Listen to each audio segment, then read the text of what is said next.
খবর 24 সাথে আপনাকে স্বাগত। নতুন নতুন খবর জানার জন্য আমাদের চ্যানেলে চোখ রাখুন। প্রায় এক দশক পেরিয়ে গিয়েছে, এবার চাকরির হাতছানি। হাইকোর্টের নির্দেশে পুজোর আগে উচ্চ প্রাথমিক নিয়োগের কাউন্সিলিংয়ে শুরু হলো এসএসসি অফিসে।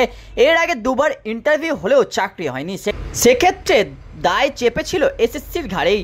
তাই আজ কাউন্সিলিংয়ে এসে আশঙ্কায় রয়েছেন চাকরি প্রার্থীরা, আর সে আতঙ্ক তাদের চোখে মুখেও স্পষ্ট।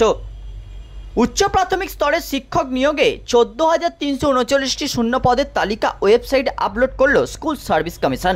এই নিয়োগের সূত্র ধরতে গেলে পিছিয়ে যেতে হবে বেশ খানিকটা বছরের পেছনে। 2016 সালে উচ্চ প্রাথমিকে 14,339টি শূন্য পদের নিয়োগের জন্য বিজ্ঞপ্তি বের হয়।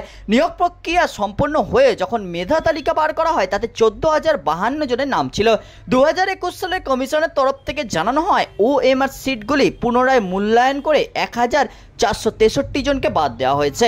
এই বাদ পড়ে 1,463 জন অন্য একাধিক মামলায় যুক্ত হন। দীর্ঘদিন ধরে এই মামলা কলকাতা হাইকোর্টে ঝুলছিল, প্রায় 8 বছর ধরে চলতে থাকা জটিলতা।